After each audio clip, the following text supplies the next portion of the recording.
You're still watching Sunday Express.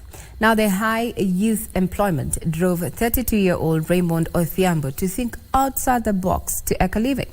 This would result in the birth of Wolf Arts Organization, a social organization specializing in climate change activities.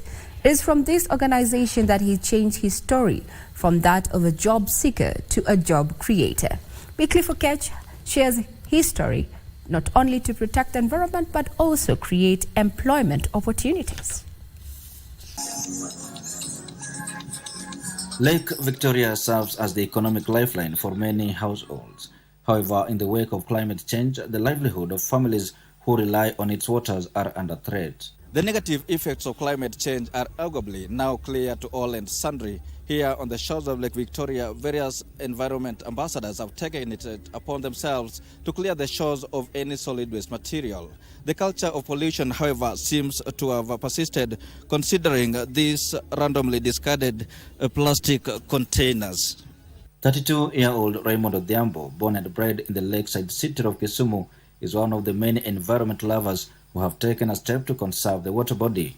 It is from his love of the environment that he birthed an organization aimed at cleaning up the water that is constantly exposed to pollutants. We have issues with the old clothes being thrown into the lake. Sometimes the fishermen clean the boats with them and then they throw them back to the lake, or some of them find their ways through erosion through the rivers to the lake. Odhiambo and his team are often seen on the shores of the lake collecting solid waste materials such as plastic bottles, worn-out tires and old clothes. They use these materials to turn them into beautiful works of art, giving credence to the analogy, one man's meat is another man's poison. There's an Englishman who puts it lightly, and he mentioned that doing what you like is freedom, but liking what you do is happiness. So part of our happiness is the creativity that we inject into it. So normally, before we create something, we have to design it. We design it and have a sketch. What do we want to make? Here at their workshop in Mamboleo, Kisumu, lie piles of solid waste materials that are hazardous to the environment but are a gem to them. So we make seats, we make flower vases, we make ornaments such as bookshelves, and a lot of things that we are creating from the waste product around the lake. Soon, Raymond welcomes us to his showroom in the heart of the city center.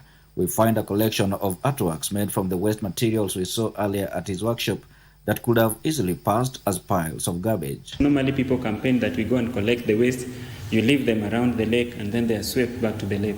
So you're just doing something that is continuous but it's not helping. So where did it all begin for Raymond and his team? The population living around Lake Victoria depends on fish. And if you look at now the stretch that we have with the issues of scarcity of fish, it can only support up to 60%. So where does 40% goes to? So that's why we came up with UFATS Kisumu also to sort the issues of economic empowerment. Sustainability through creativity is their driving mantra. This way, they are able to earn a living even as they partake in the climate change mitigation cause. UFATS have been helpful to women, mostly as me. When you make something, you can get some finance to buy what you want. The organization seeks to leverage on the new competency-based curriculum to inculcate the spirit of environmental conservation among learners. So we are bringing the arts products and we are bringing the art activities to school, and we teach children because they are the owners of the future. They have also leveraged on partnerships to build capacity. We are able to collaborate with the MSMEs from different business backgrounds, arts being one of them.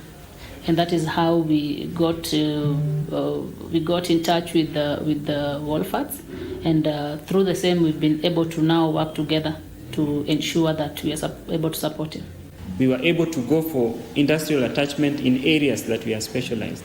So I was able to visit industries that are dealing with the waste management in terms of plastic recycling, and generally industries that are doing well in the plastic modeling, how bottles are made. So I was able to see a bigger picture of me. It is, however, not always a smooth sail for the team, who have to grapple with the reality of high operational costs and intellectual theft of their designs. There are people that are there to destroy other people's work. They want to reap where they did not sow.